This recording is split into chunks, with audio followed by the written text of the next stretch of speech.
All right, let's see. Ruth Ann, are you having trouble?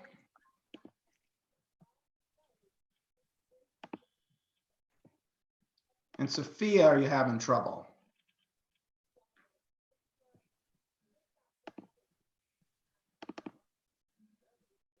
All right, we'll give these guys a couple of minutes to figure out the technology.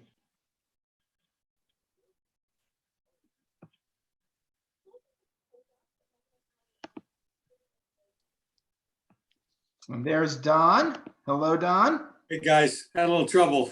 No worries. We're waiting for Sophia and Ruth Ann as well to figure their technology stuff out. And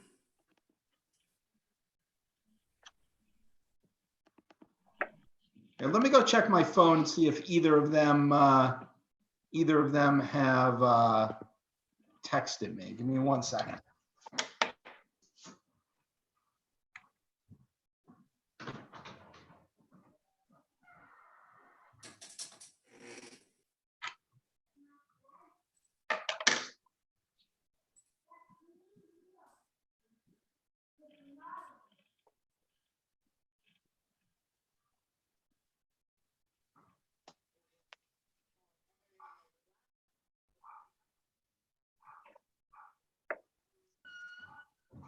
Okay, no one has texted me.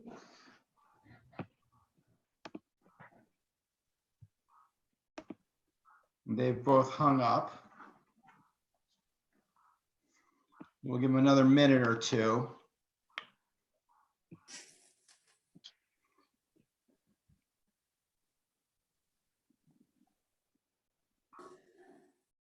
Hey, Sophia. Hey, Sophia.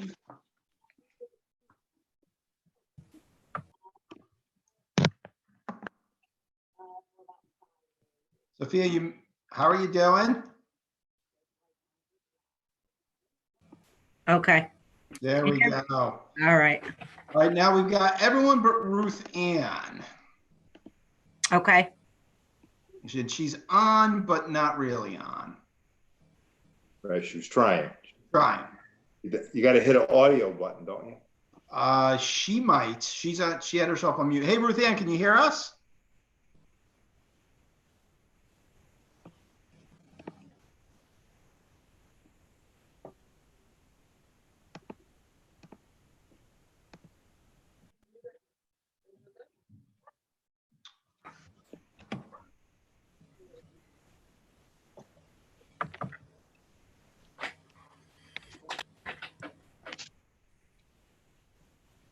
Ruth Ann, can you hear us okay? We cannot hear you. You're going on mute and then off mute, it looks like.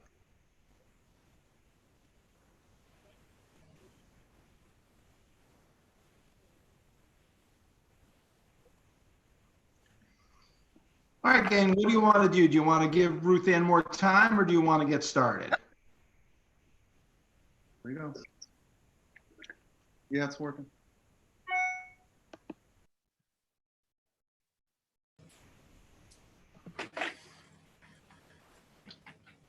Sophia, do you have Ruth Ann's phone number? I do not. Okay. Let's see if she emailed me. She has not. Here she is. Oh, She is. Hi, Ruth Ann. Oh,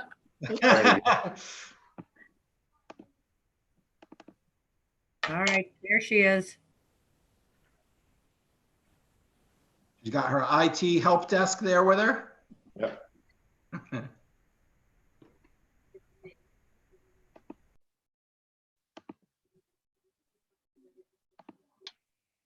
can you hear me now? Yes, there we go. Okay, I may not have a picture, but I can hear you. Perfect. Oh my God, I'm so sorry. It was fine, then all of a sudden everything just froze. The phone, the computer, everything. Joys of technology. Yeah, really. All right, gang, I'm going to hit a button and we're going to be live on YouTube and recording in 3, 2, 1. Perfect. All right, I'd like to call this meeting of the Shelton Charter Revision Commission to order. Please rise for the pledge. I pledge allegiance Allegiance to the to flag the flag of of the United States of America and to the republic for which it stands, stands one nation, one nation under God, indivisible, liberty, with liberty and justice for all. All right, well, welcome, and I'll just say this I'm going to say this at the beginning of every meeting is, as per Governor Lamont's emergency decree 7B, we are having this meeting virtually and meeting all the requirements of it by both videotaping it so that we will have a public log of this afterwards, and we are broadcasting live on YouTube as well. So with that, gang, 3 things today. First, just an administrative update. Second is want to talk a little bit about the town comparison analysis. And then third is we are going to move into our starting our phase 2 deliberation. That sound like a good agenda? Or do you guys have anything else you'd like to discuss? Sounds good. Good. Great. All right. So let me start off by talking a little bit about where we are. So we are kind of at the end of our information gathering and pivoting into our deliberations. So today's meeting is going to be a little bit of both. We're going to talk a little bit about the town comparison analysis, which is not yet complete. I can show you where it's going. Then we're going to talk about what I call the easy ideas. So the idea that when we first saw them, we all went, oh, that's a good idea, or oh, that's a bad idea. And so today we'll actually start deliberations, not speak now or forever hold your peace deliberations, but actually start debating ideas.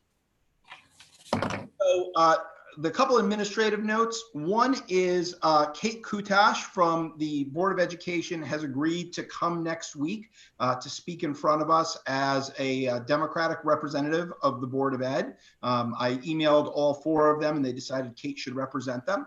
So she'll be coming in next Monday at 7 o'clock. And second is you'll see in the email from Sophia, John Angles actually sent in a pretty lengthy piece of testimony. I think we'd still like to talk to him live, but I actually haven't read it and digested it yet, but he commented on a wide range of issues. So something that everyone I think should read through. I'm sure John has a good perspective on a lot of things.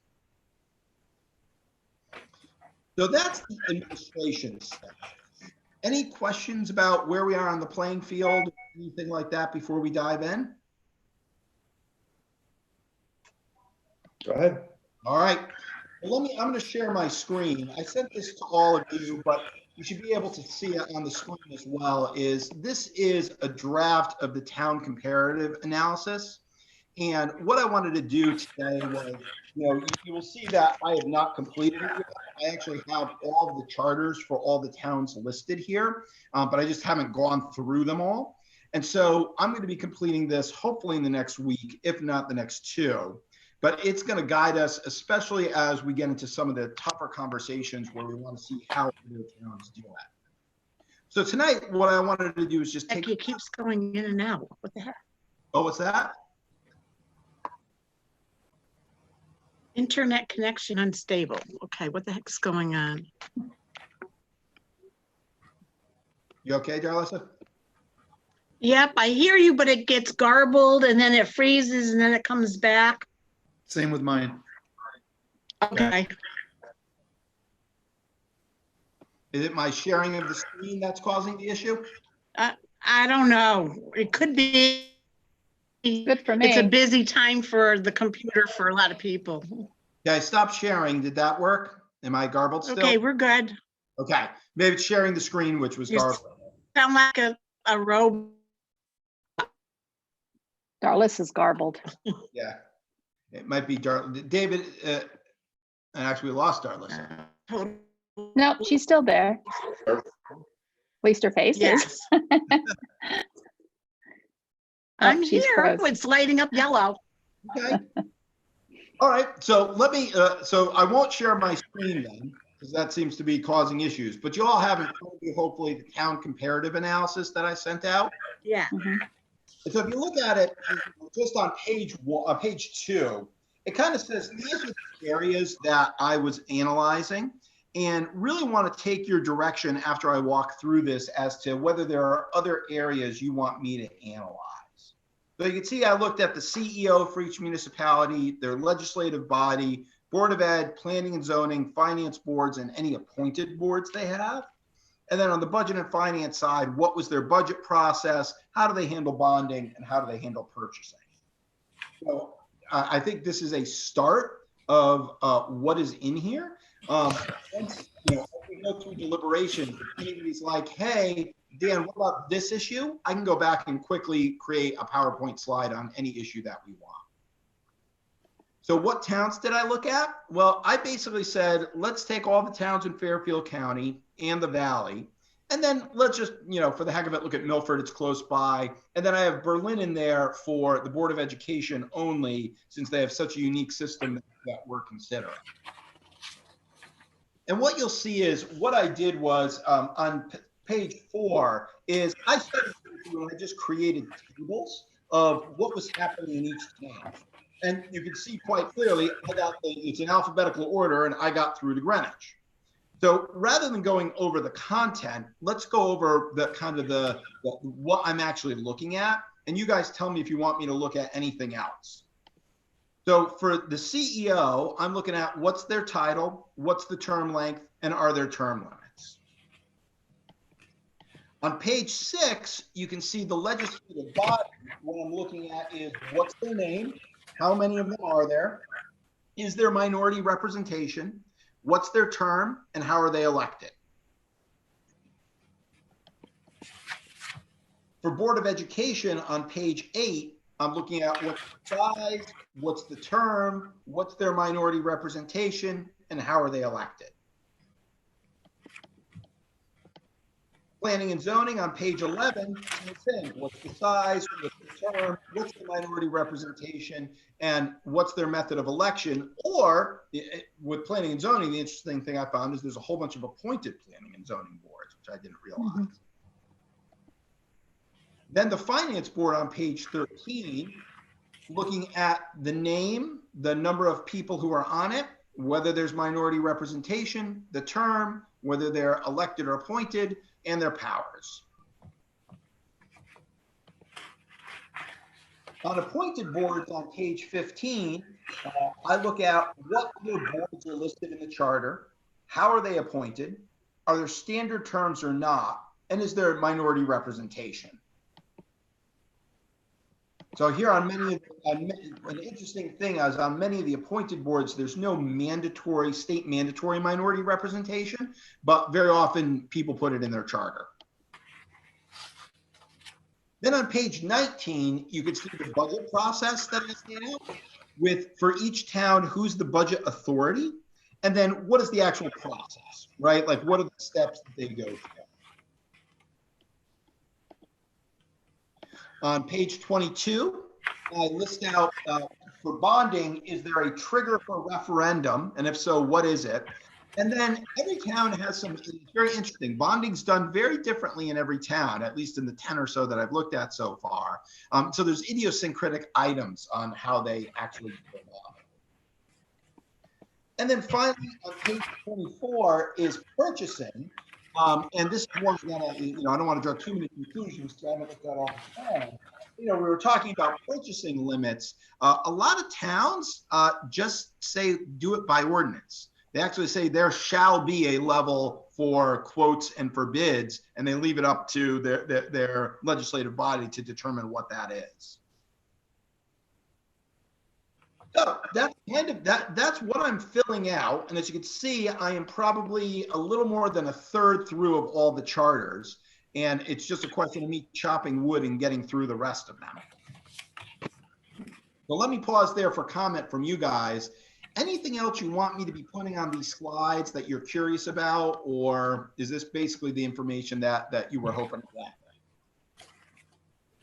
I do. You've done a really good job so far. I like the format, and it lets us see what other towns are doing for numbers, process.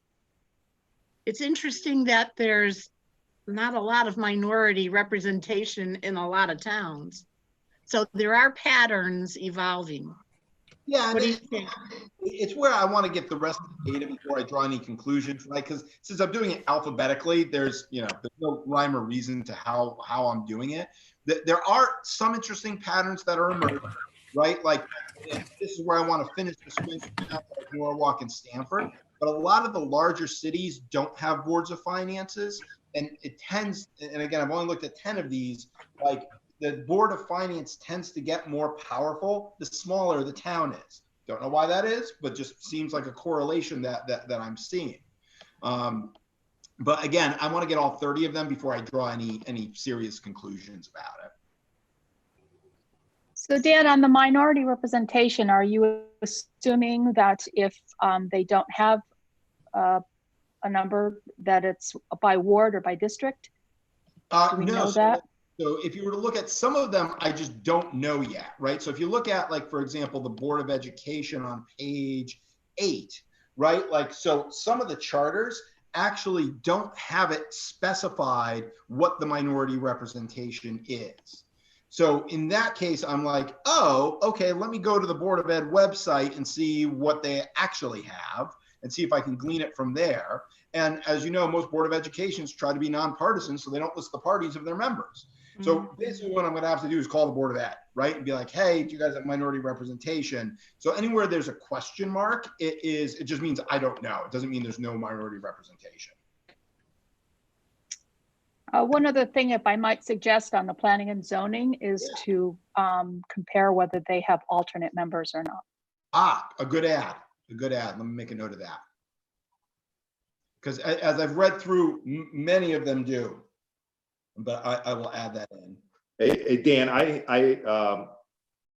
Jason did obtain that updated report. I haven't read it yet, and I'll forward that to you so you can get it to everybody.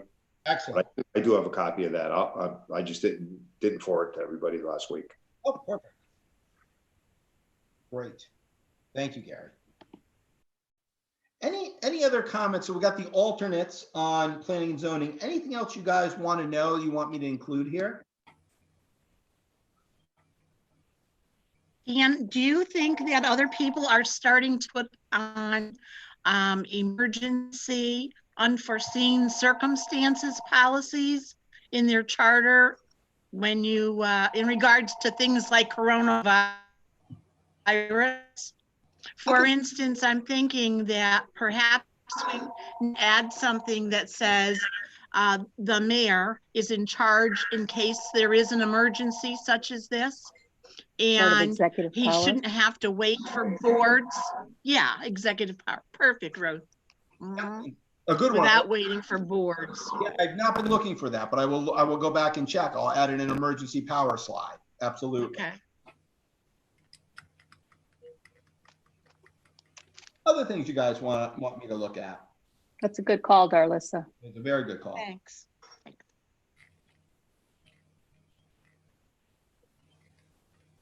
Great. All right. This is not speak now or forever hold your peace, right? So I will be finishing the swing on this and we'll get it out to folks. And once we kind of have the full set of data, then I feel like we can start drawing conclusions, right? We can start saying, hey, 50% of towns have X, 30% have Y, and 20% have Z. Okay, that's a point of data for us to consider as we're considering ideas. So good. With that, anything else on the analysis or otherwise?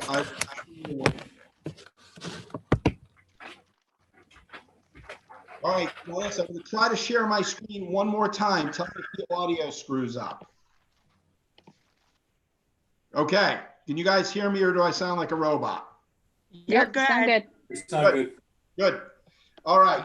So on to the meat for tonight, which is starting to talk about ideas.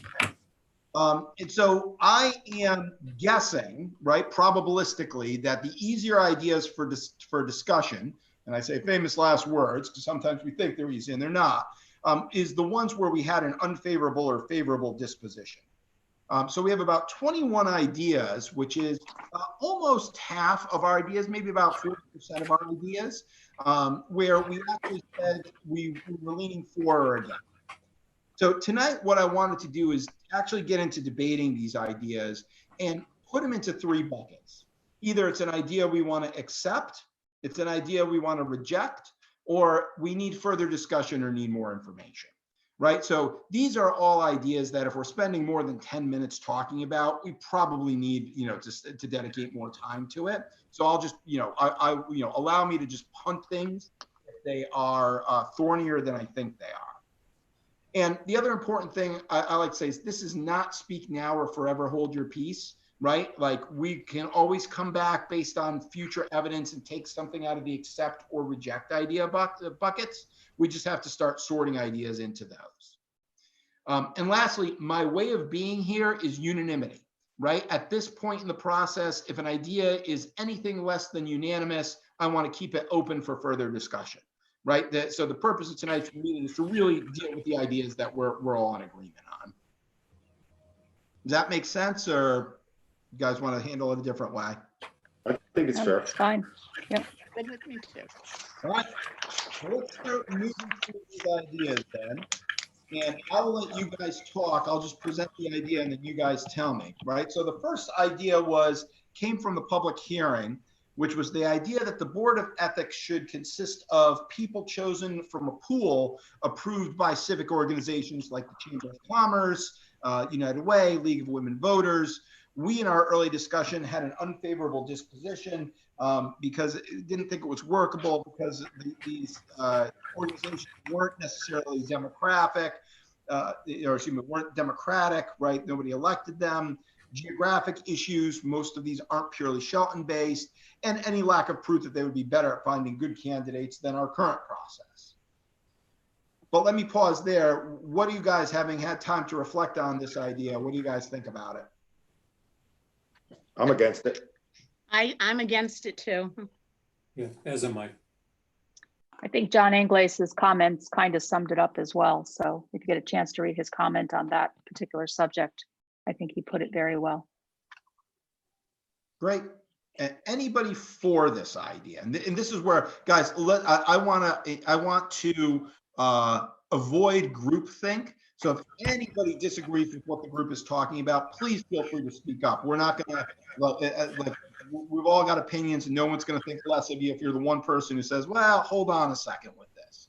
And I know none of you are wilting flowers, but I just wanted to, So anybody want to keep this idea open or should we put it in the reject pile?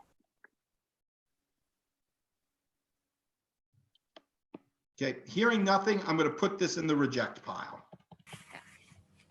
And I'm actually just going to write that down. Go from unfavorable disposition to reject. Okay. Now the next one. Was for all appointed boards and commissions, the mayor shall nominate and the board of aldermen shall confirm all members. And this was one where, as we know, we had kind of like half nominated by the mayor, half nominated by the board of aldermen. We needed to see if there was some logic. And this is where I think we heard from the mayor that the mayor didn't have a logic for why it was. I haven't read John Inglis's note yet, Ruth, because I just got it today. Does John address this at all in his note? I do believe he does. Let's actually. No, actually, I think he was more addressing the concern that Commissioner Harger had brought up about the staffing, about the boards appointing staff or having the power to remove. So I don't know. I don't recall that he addressed this specific issue. This is one.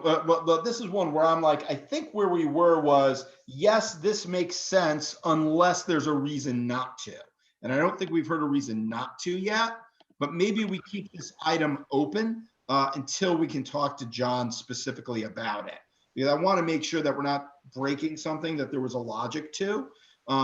But it certainly seems nobody has said there's a reason for this yet. Dan, what's the motivation to change it? basically to set up a check and balance, right? I think if you look at how the other towns do it, right? And again, I've only looked at 10 of the towns. Usually there's some, for all of the appointed boards, usually the CEO nominates and the legislative body approves. And so A, it's how most towns do it. B, it's kind of like a standard check and balance type thing. And C, it's just make it uniform, right? Like having the mayor appoint some and the board of aldermen appoint some, again, unless there's a logic to it, this seems like a more standard way to do it.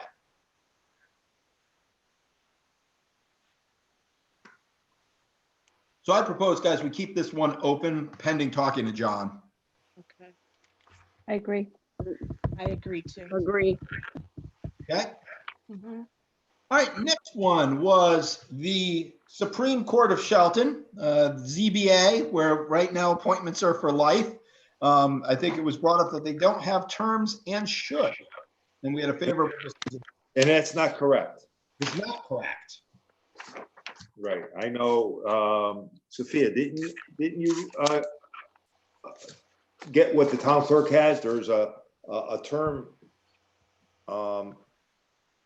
when they get appointed by the town clerk. It's an ordinance that I also gave to Ruth that night. Right. The mayor appoints after a certain time. They do have term limits, and I think they can serve 5 years, and then they get reappointed. Got it. So it's done by ordinance. Yes. So I'm not sure why that is the only board that's done by ordinance, but it might be something we want to consider bringing it into the charter. That's fine, but they are appointed and they have a term. So we Right. just continue Yeah, it, put the verbiage in our charter, right? Yep.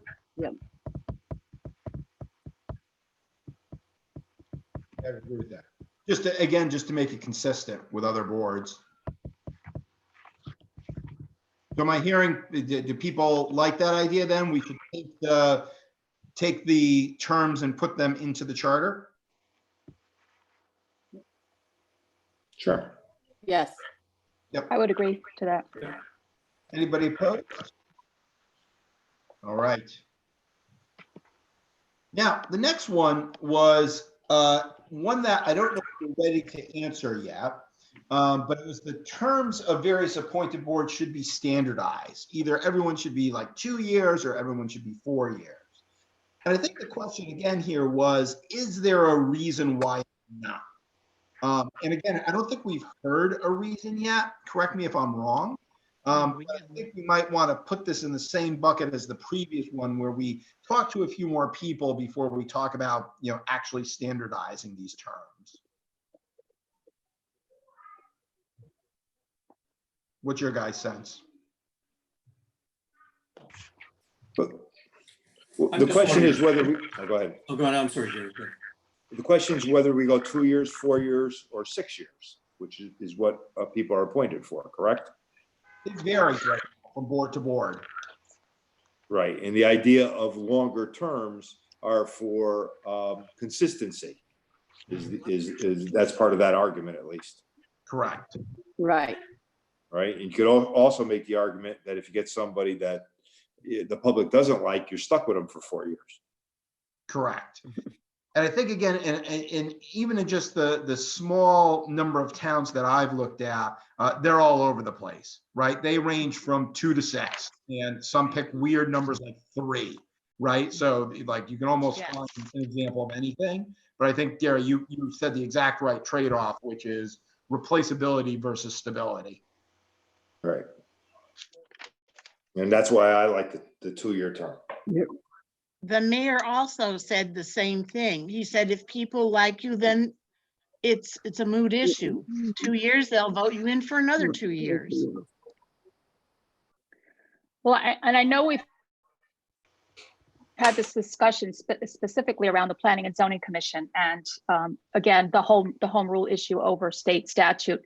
But the state statute just says that in the establishment of a Planning and Zoning Commission with 6 or more members, the provision of Section 8-19 shall apply, except that the terms of office shall be arranged so that not more than 3 of such terms on a 6-member commission, 4 of such terms on a 7. So we have to make sure that state statute's not going to overrule if we go back to the 2-year.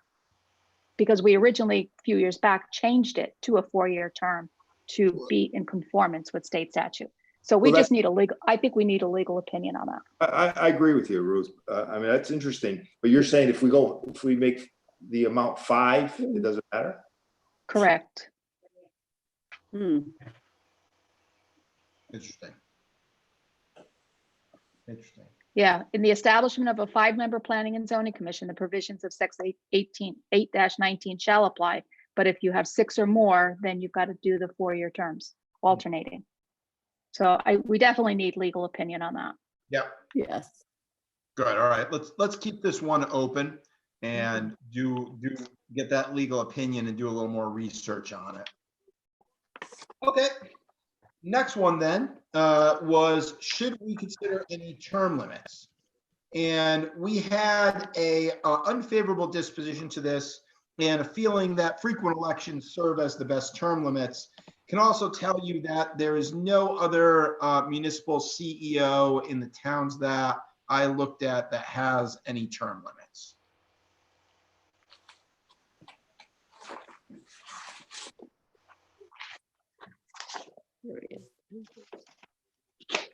I think we should leave that one alone. I Yeah. agree. This one's I a agree reject. too. Yep. So this is a reject. Anybody disagree with that? No. Okay, then the next one was the idea of changing the term of the mayor from 2 years to 4 years. And this is one where, again, if you were to look at page 4 and 5 of the municipal CEOs, you could actually see that the vast majority of CEOs in the towns that I looked at were 2 years. There were a couple of 4s. Bridgeport, Fairfield were both 4, Stamford and Westport were both 4, but they tend to be the exception, not the rule. And I think the strongest philosophical argument that we had back on the paper was, the feeling that the accountability to the voters was more important than the benefit of stability of a longer term. What do you guys think? I think the voters' voice should be heard, and 2 years are fine. Right. If they don't like him, they'll vote him out. That's right. Anybody disagree with that? All right, we're going to put that in the reject pile. All right, moving on then. All right, this one where we had some good discussion on this, but we saying whether we should clarify whether board members need to be present to vote or whether they can vote over the phone or something virtual like this. Interestingly enough, I've been looking for this in other charters and they don't have it. And I don't know whether that's because it's such a recent phenomenon. And so I think we were of a favorable disposition towards the idea. My question on this, as I was thinking about it, was should we put something specific in the charter, or should we say that it's up to ordinance, that it is allowed that members not need be present to vote, but the Board of Aldermen shall establish standards by which it's allowed? Don't know, just throwing that out there as an idea that occurs. I like that idea. Yeah. I mean, Well, I think it's the freedom of information that dictates how that's going to be carried out, not an ordinance. yeah, but I think everything's going to start changing after what has happened in the last month. And you probably see some legislative changes possibly. And I think technology is going to, It's gonna win out. going to win out on this thing. Well, I was not in favor of them. If you don't show up, you shouldn't be able to vote. But now that we're going through this current craziness, look what we're doing now. So I think we have to establish a quorum maybe, and then include something that is virtual, but I think we need to define it. And I thought Jim Orizzetti had a good point where if you went into executive session, you have to be there. Yes. And that could be a part of the definition. Executive sessions must be present. Mhm. Well, there's no voting that goes on in executive session. Right, correct. But it's private personnel matters or whatever. Yeah, or legal. Legal matters. Legal. Mhm. So I, you know.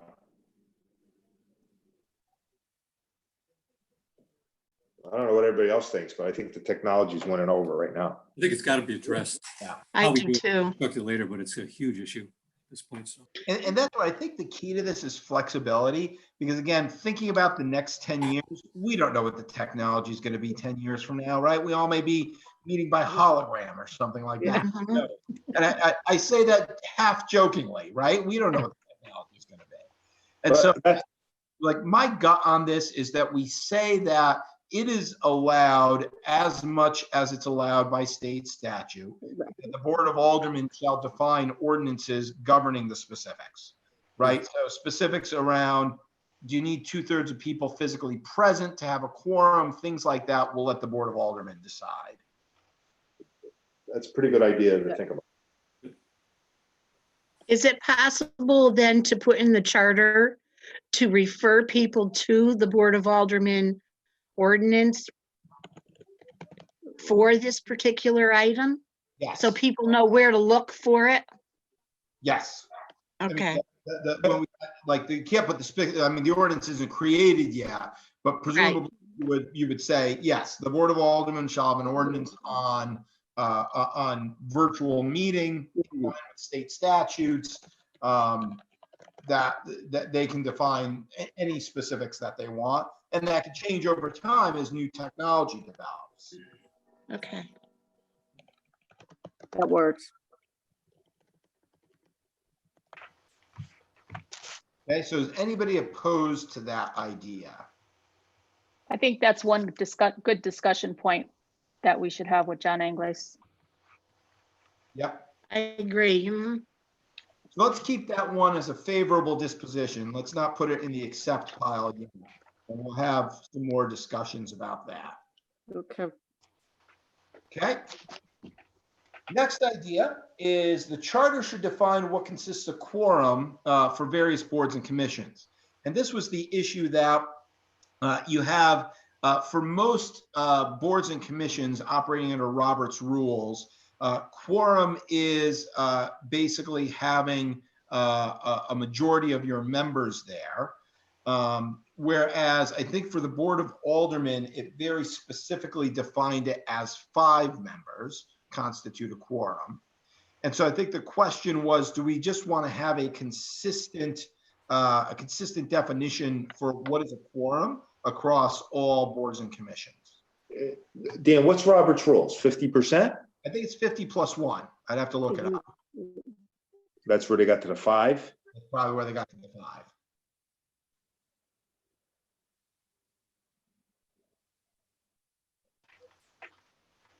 Other towns, by the way, just I've noticed, and again, I didn't write this in the slide, some towns have a higher standard for quorum. Like, some places have 60% or 2/3 of the body needs to be there for quorum. I mean, let's look at it a different way. What if you had a split board, for argument's sake, and one party decides not to show up, or they boycott it?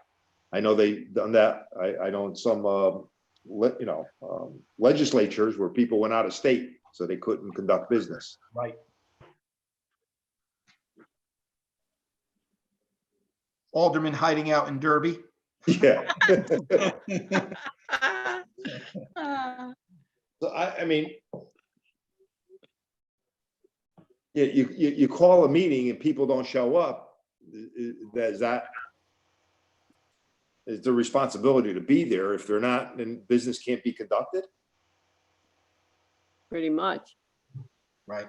Is that right? No, it's not. Right. So how do we fix it? That's a good question. I haven't thought about it, but so if you have a split board and just can't, and then 4 people decide not to show up, you can't do anything Correct. because there's no meeting. Right? If it's a 4-4 board, theoretically, the mayor breaks the tie. Correct. So I'm not sure I like that.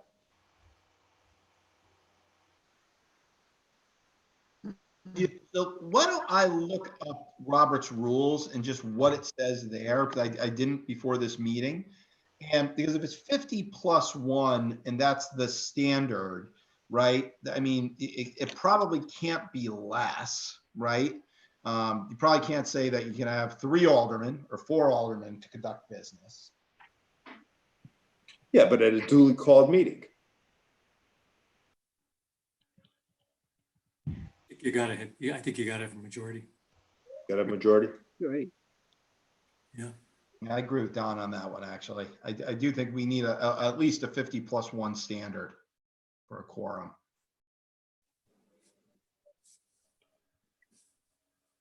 So let's leave that one open. We'll come back to it. I will look up what Robert's rules specifically says. And let's move on to budget. So budget, first idea here was came from public hearing that we should have a formal reserve requirement. And this was a unfavorable disposition to this, basically saying that we didn't want to mandate this by charter, but leave it up to elected officials to decide. And non-dedicated reserves are not always needed because low revenue volatility and the ability to borrow or bond. And the idea that this is kind of like an artificial tax increase just to have money sitting around if we don't need it. Right. What do you guys think? Well, I think the mayor addressed that one very succinctly when he said there's enough flexibility. If they need something and it's an emergency, you go to the Board of Aldermen. So there's no need for a formal reserve. Yep. Right. Unless you want to state it specifically like that in the charter. Do we even have to address it? Nope. I don't think so. Let's leave it out entirely. Anybody want to argue in favor of this one?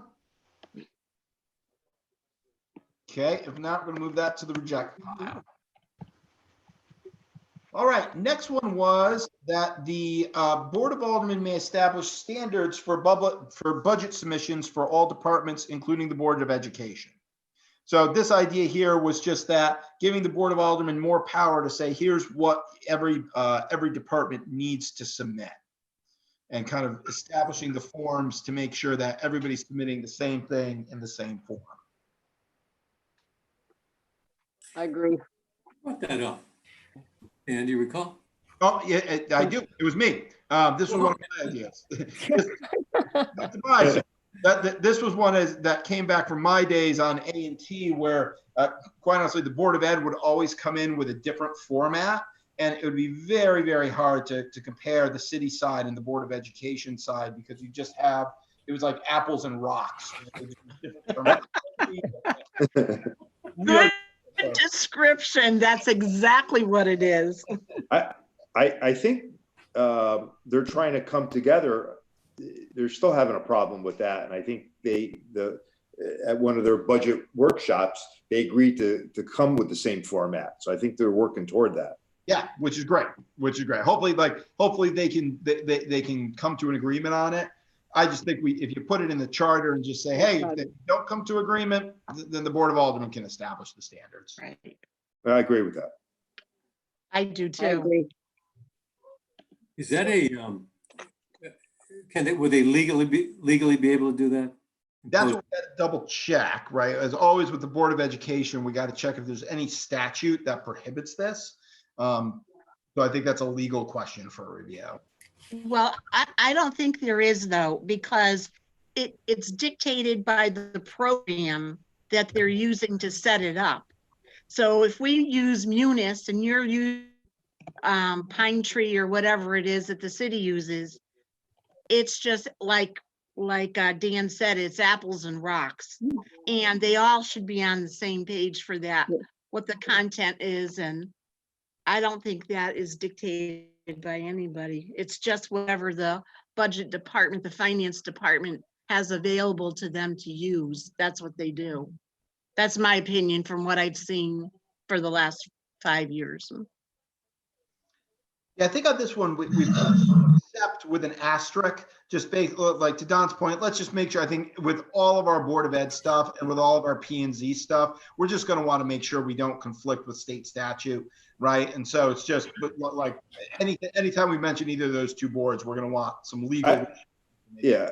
Dan, you're going to put a column in there for legal review or something like that? You wanna Yes. have that? I'll put that in. And, you know, to the point, I guess I'd be concerned too that we were creating some redundancy. You know, my only experience with both budgets is in school projects where, you know, we've actually kept duplicate sets of books, you know, in Excel sheets, because there's no connection. There's just no connection. You can't get the performance data from the Board of Ed budget, and there's no real connect with the town. So I guess my only concern would be not just that it was legal, but that we weren't creating some real redundancy for the Board of Ed, who probably has a little more sophisticated system than the town. Yeah. Well, good. Well, so rather than put accept on this, to that point, Don, let's put a favorable disposition on this and just we're not going to accept it yet. Let's actually ask that question, right? Let's actually ask that question. We could ask it both of Kate Kutash, who's coming in, but let's also ask if the Alderman and Board of Ed are working on this. Let's actually ask John as well, as if something like this is needed or if moving in that direction anyway. Because again, to your point, Don, yeah, if this is creating more of a headache than it's solving, maybe it's not a good idea. Well, they are, I can address that a little bit. The Board of Ed is trying to conform with what the Alderman is requesting because it's easier to read, it's easier all the way around. So they have been making good efforts to conform to what the rest of the boards are submitting. But it's not complete yet. Got it. All right, we'll keep this one open for further discussion. All right. The next two are probably going to be what we're going to keep open. I actually personally on both the purchasing limit and the right to and the trigger level for the referendum for bonding. I kind of want to see what all the other towns do before we finalize a decision on that. With the one asterisk being that on the purchasing agent side, the thing I found interesting was of the 10 towns I've already looked at, half of them didn't establish a level. They just left it to ordinance. So don't know if that's a good idea or not, but just an observation that half of them were like, hey, we want to be flexible on this, so let the legislative body set these levels. Well, they could waive bids, correct? The Board of Aldermen can waive bids. I believe that's correct. So maybe, I didn't think about that, but maybe that's not a bad idea to let the board, leave it to the Board of Aldermen to do it by ordinance. I agree. And if they want to make that change, let that, I mean, I know we're giving a lot of power to the Board of Aldermen. That's our legislative body. Maybe that's the right place to put it. Other thoughts on that?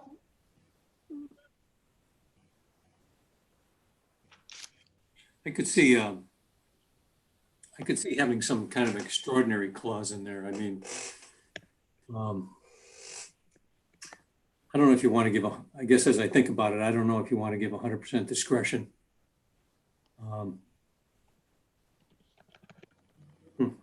Okay, well, And how other towns do it, Don, that I saw that did it this way is they actually mandate this 3-tier system. So they actually do mandate that, you have to have a level at which you go out for 3 quotes, and you have to have a level where you submit bids. But the specific numbers are left up to the Board of Aldermen or the RTM or whatever the legislative body is. Right. Because I wouldn't be in favor of just kind of leaving it open-ended. I'd want to say, yep, you need a level where you get 3 quotes and you need a level where you get bids. What that level is, that's up to ordinance. Yeah, okay. But let's leave this open for now because I do want to see. Let me finish the swing on the other towns just to see what the different landscapes look like. Same thing with the right to trigger a referendum. Again, the other towns are all over the place. Some don't allow a referendum. Right?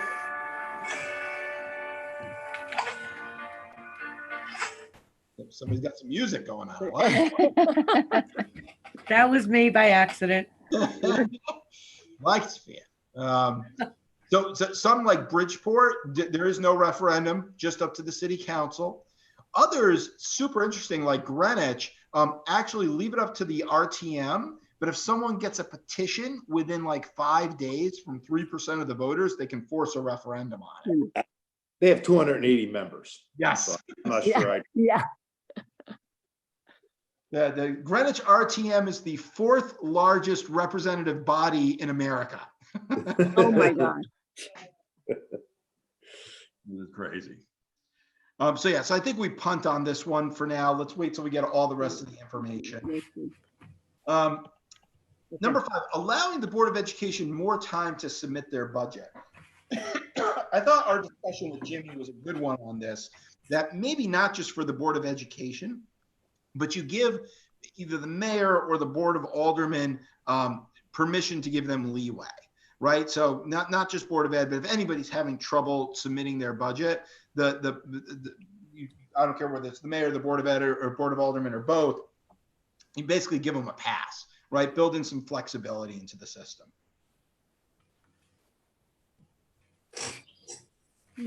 What do you guys think about that? Well, How much I think flexibility that's a is good there? idea. I'm sorry. Go ahead, I Dave. think, Let Dave go ahead. Now, I was just wondering, how much flexibility do we have? How much leeway?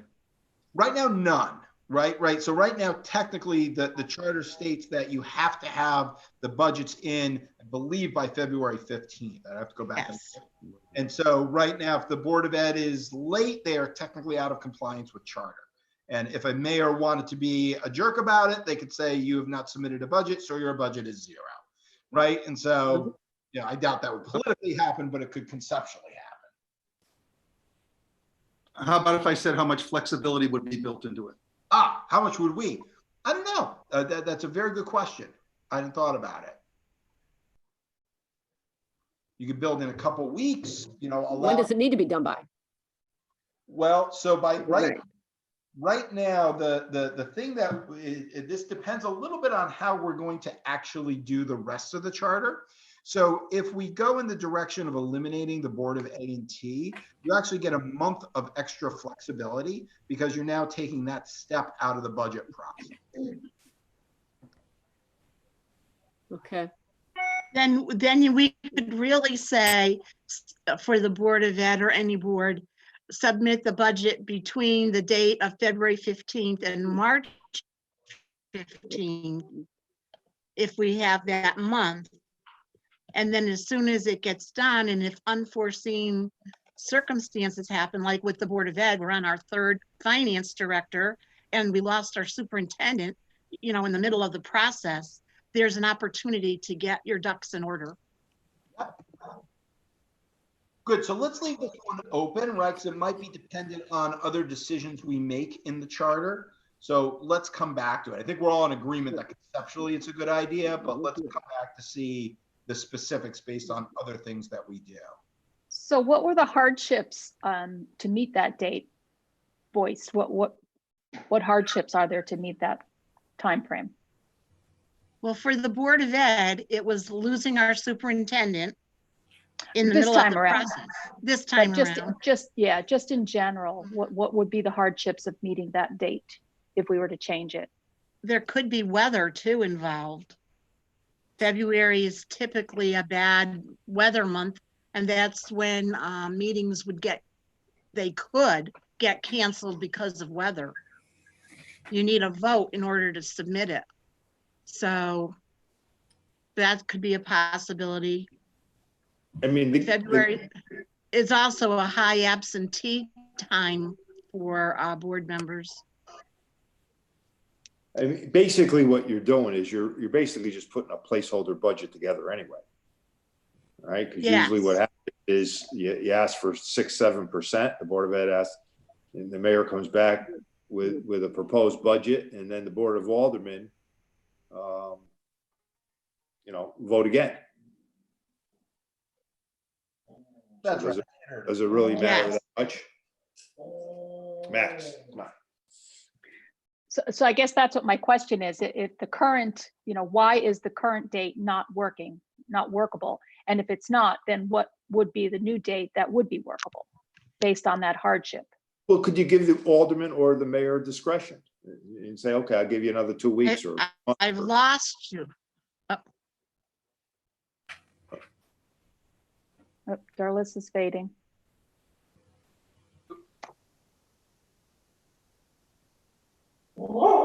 Max. Your dog does not like, doesn't like this idea at all. Max, no.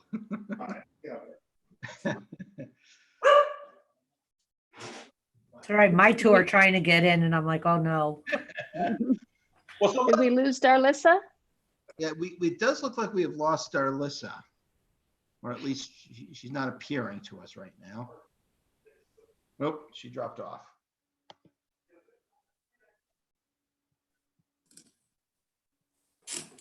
Yeah, we'll give her a second to come back on.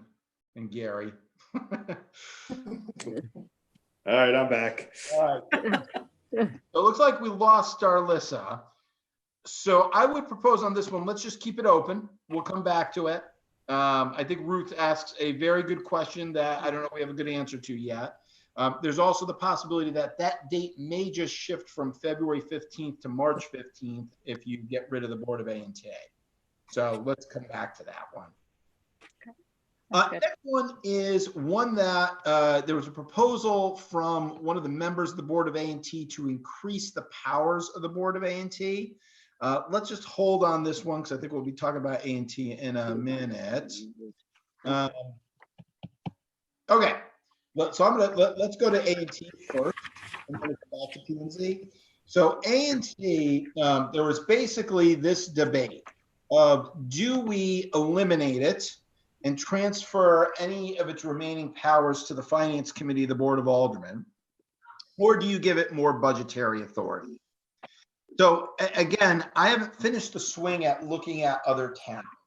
Well, other towns range in what they do, and they range from more powerful boards of finance, like the Board of Estimate and Taxation in Greenwich, or the Board of Finance in Darien, where they actually pretty much so set the budget, right? So in Greenwich, the RTM can either vote up or down the budget, but they can't really change it. So it really is they call it the BET, the Board of Estimate and Taxation, that has a lot of power.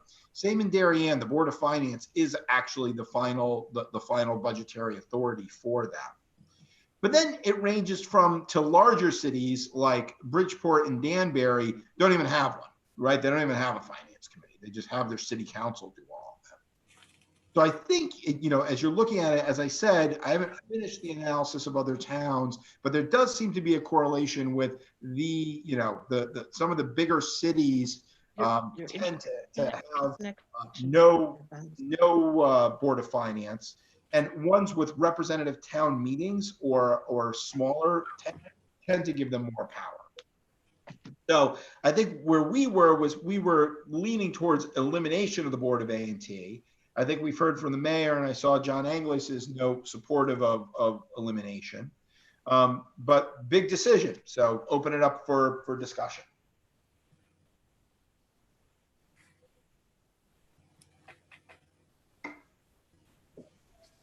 I don't see a use for the Board of A&T. I mean, if they were the sole finance board, maybe that's a different discussion. But having two groups and having the Board of Aldermen kind of being the final authority, why do you really need them? I agree. I also agree. I tend to agree with that too. Dallas and Dave, you guys, this is a major issue. I'm just checking in with everybody. Like, what do you So is guys? it a matter of redundancy? The A&T is just I would, redundant, makes the Yeah. process redundant? That's the, I think, Yes. Yes. Well, it certainly makes it contentious. yeah, and I think just, look, and this is where, I have an emotional attachment here, being a former chair of A&T, is you basically do everything twice. The Board of A&T has a series of hearings on the budget, and the Board of Aldermen have a series of hearings on the budget. And Dan, I mean, if you really think about it, it's a 6-member board. Yep. They're not elected. They're appointed by the both different town committees. So basically, and I don't know how, I know usually with the Republicans, when there's a nominating convention, or there's probably 40 to 50 people show up. I don't know how many people show up when the Democrats have their nominating convention. So 60 or 70 people are make up this board, pick who's on it. Yep. And so It's not really an elected board either. right. And so I'm going to be devil's advocate here, right? Because I actually agree with everybody. I think we should eliminate it, but I think it's worthwhile laying out the alternative, which addresses Gary's point is, you would never give it more power the way it's set up right now. But if we wanted to, the way that this would work is you actually turn it into a 7 or 9 member board where it has some minority representation, but it's not even. And you give it more power, such as to set the budget such that the Board of Aldermen can only accept or reject it. They can't modify it. So you actually turn it into a pretty powerful body. I just don't think that's necessary. That's the alternative that you would lay out. I just don't think in our form of government that's necessary. I think we have a small workable Board of Aldermen that can serve this function in already what is a democratic manner.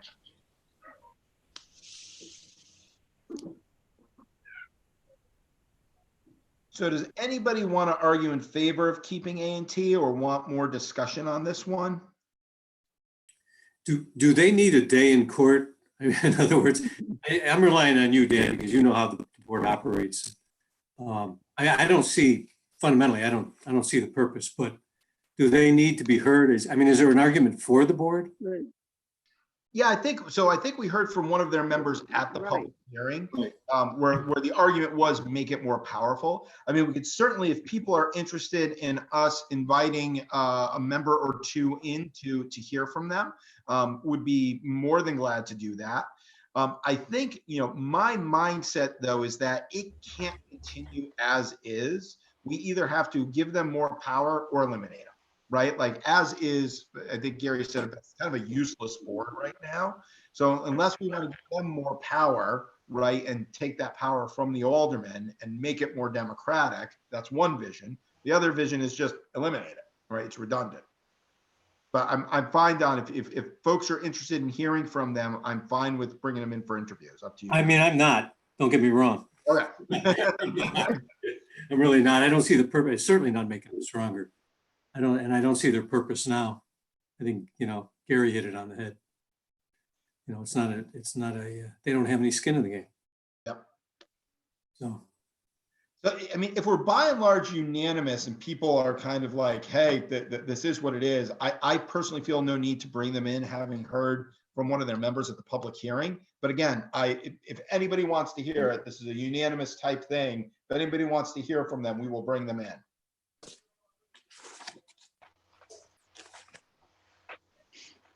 Yeah, I'm not hearing anybody say yes. That's correct. Right. Okay, so with that, it's always tough to read over the internet. I'm going to put this in the accept pile, and I'm going to put the elimination in the accept pile and the strengthen in the reject pile. All right. All right, I don't need a vote on it. Yeah. We'll vote on it later. As long as nobody objects. Okay. So now then, let's move on to other boards where we had a disposition. So planning and zoning. So basically, the idea was planning and zoning should be changed from 6 members to an odd number, 5 or 7. We had a favorable disposition towards this because right now it takes 2/3 to get anything passed. And this is one where, again, I might leave this open until we see what other towns do. Because at first, like I think Ruth had mentioned, hey, let's do 5, right? Because it's less people and easier to conduct business. And at first I was like, man, that sounds small. But Greenwich actually has 5. Right? Like, so I was like, oh, okay, well, other P&Zs actually are 5 people.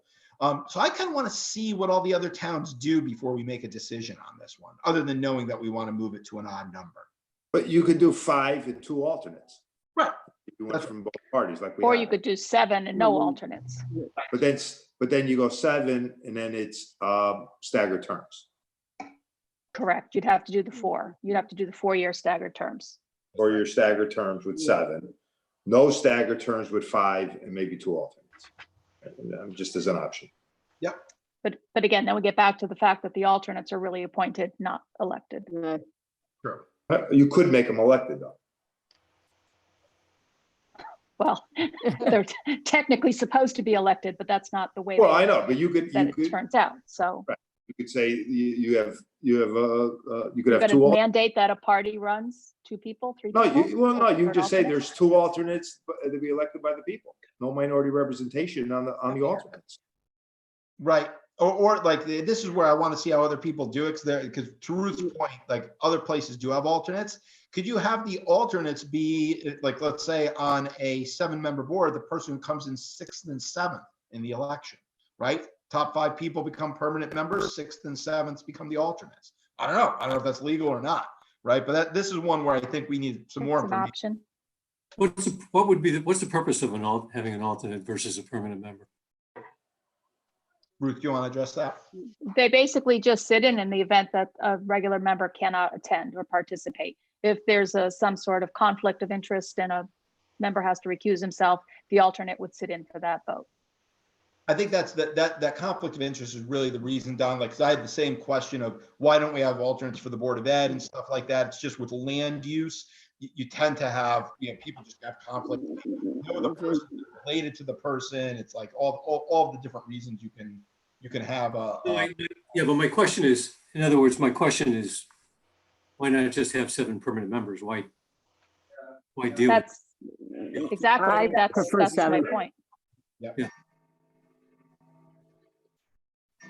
I mean, that's what you prefer, Ruth, right? That's Yeah, what- but I think I would also recommend a different minority representation, like a 5-2. Yep, which is where you see in other towns, again, I haven't finished the swing, but the vast majority of them that have minority representation are 5-2. Yeah.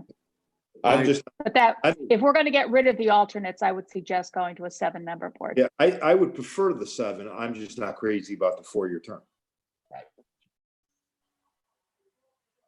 You have anything you want. Because Dan, when you start looking at that, and I think what you have to do is look at what happens, in the first election, what do you do?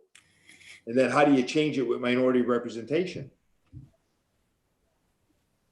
Right? So let's find out if it's legal, for one thing, if it's by state statute that we're mandated to do that if we go to a 7-member board. Right. That I agree with that. How do you go 5-2? How do you go? Is it what? How do you go 5-2? Isn't there? That's what the state recommends. That's in our minority representation. Yep. It's 5-2 with 7. Okay. It's 7. There's maximum from one party is 5. That's what the state statute talks about. Good. Yep.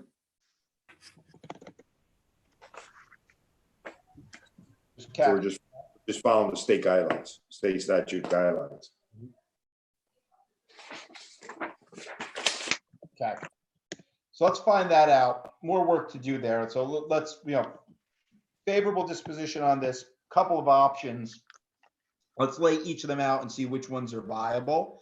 And again, when I finish the swing on how other P&Zs do it, we'll have a couple of different models we can. Okay. All right, next one, where we originally had a favorable disposition and we had the chief in, was adding a requirement that the fire commissioners be electors of the city of Shelton. And you saw that we also had a letter in opposition to this. Fran, Chief Jones, basically the argument was, hey, if you are serving the city of Shelton on any other commission, you need to be a resident of Shelton. Why not for the fire commissioners? You also heard that this didn't really impact anybody right now, right? So there's no personal vendetta here or any issues against an individual. Although he did say that one person was considering moving from town, so it might impact that person.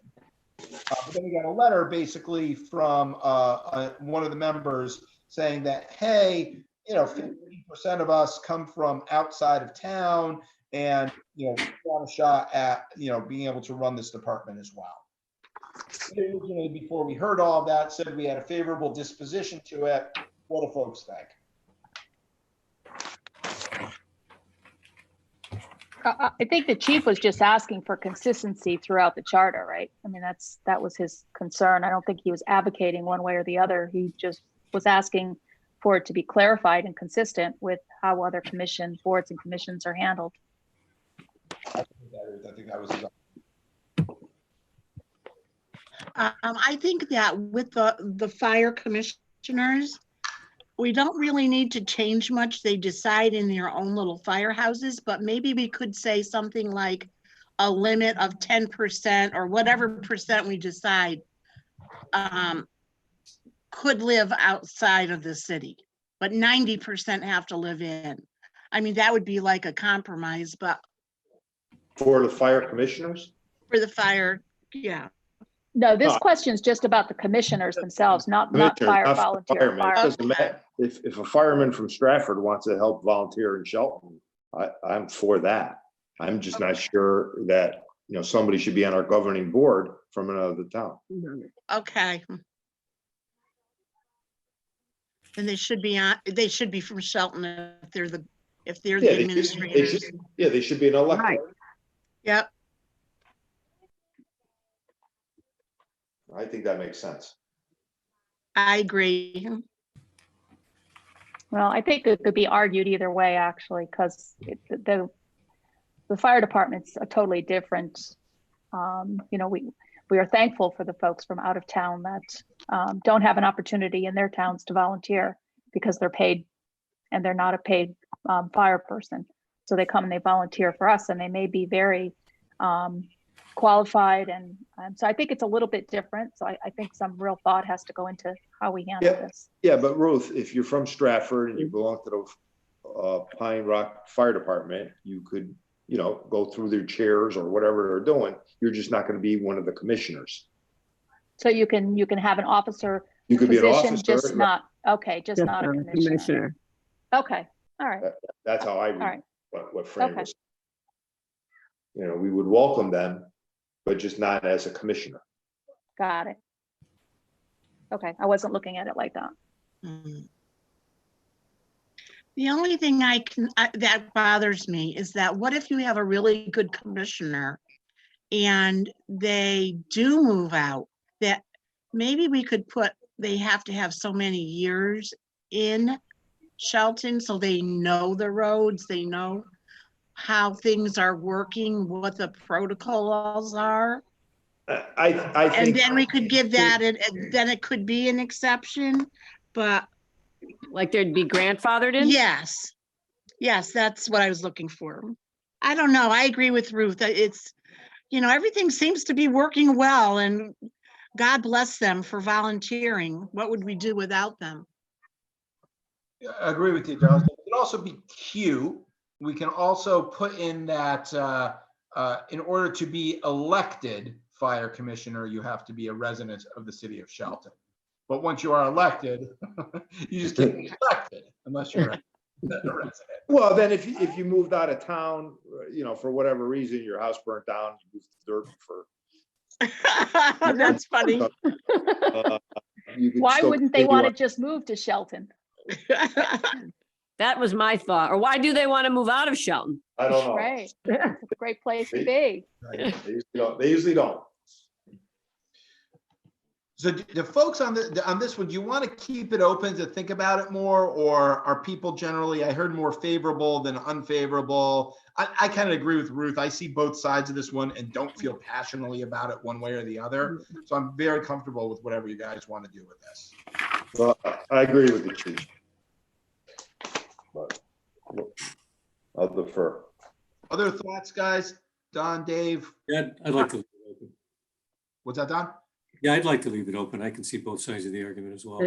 Right, I do too, but All right, let's keep it open for now. Our bias right now is to keep things open. Won't hurt to leave it open. Okay. All right. Coming towards the end of the easy one. So here's a super easy one. That they got a call for another charter revision within a decade, which they have to anyway. So we're gonna put accept on that. Well, I think this should be like the real Constitution. So last forever. We're all good, right? we're perfect. All right. The next one we had was changing the administrative assistant title. So we had a favorable disposition to the idea of changing it, but didn't really have an agreement on what to change it to. Chief Administrative Officer, I remember Don didn't like it and called Chief of Staff, City Administrator. I have not looked at what other towns call it. I'm just gonna ask. Yeah, let me add that to my list. What do they call the administrative assistant? Let's leave that one open. I'll come up with a list of what other towns call that position. Okay. Then the next one and last one from the easy batch is, can there be a limitation of certain types of development by ward? We had an unfavorable disposition because it's probably illegal. And even if it were, we don't want to mandate that in the charter. So anybody want to make an argument for that one? No. No. Easy reject. All right. All right, then. So we got through most of these with, let's see, just out of 21, we had one reject, 2, 3 rejections, 4 rejections, 5 rejections, 2 accept, 6 rejections, 7, 8. Right. So good. So we accepted 3 and rejected 8 tonight, with the rest of them some good discussion. So the other 10 being held open for more information or more discussion. Right. But a good start tonight, guys. So where I think we go from here is obviously next week we are going to have Kate Cash in. But then after Kate, I will pick, and if you guys leave it up to my discretion, kind of the next thematic theme for us to deal with. And we'll probably choose stuff from the voting section and on how we're doing voting and how we are actually working on some of our boards and commissions. I'm saving the thornier questions around structure, around the Board of Aldermen and Board of Education for the end, once we have all the information on the table, because I think those are going to be some of the more difficult conversations to have. But I think for the next couple of weeks, what you can expect is each of our meetings to feel like this, right? Where we're coming to the table with a different set of ideas, debating them, either coming to resolution or figuring out what else needs to be done. Okay. Point of feedback is just, before we conclude tonight, how'd this go, right? Like, I'm always curious on your guys' perception on doing this over Zoom and YouTube. Like, did this flow smoothly? Everybody feel like we were able to have a good discussion and debate? What do you guys think? I think it works. I do too. Better than I thought. Have we gotten any other comments in from the public on the website, the email address? The only additional ones besides John Anglace was I sent the message to the Democratic Board of Ed members from it, and so it's just the reply from them.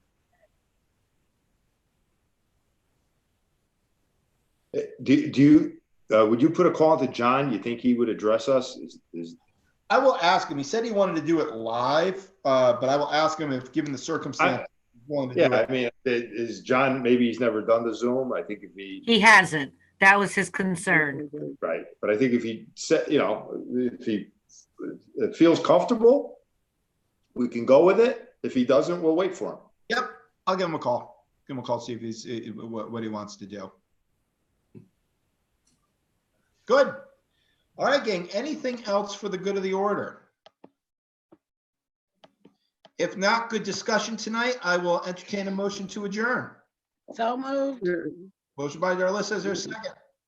Second, Second by, was that Ruth Ann? All yes, right. me. Okay. All those in favor? Aye. Aye. Opposed? All right, we're adjourned, everyone. Thank you so much. Have a good night. Be safe and stay healthy. You too. You all. Okay, thank you. And good luck. Bye. Good night. Good night. Bye.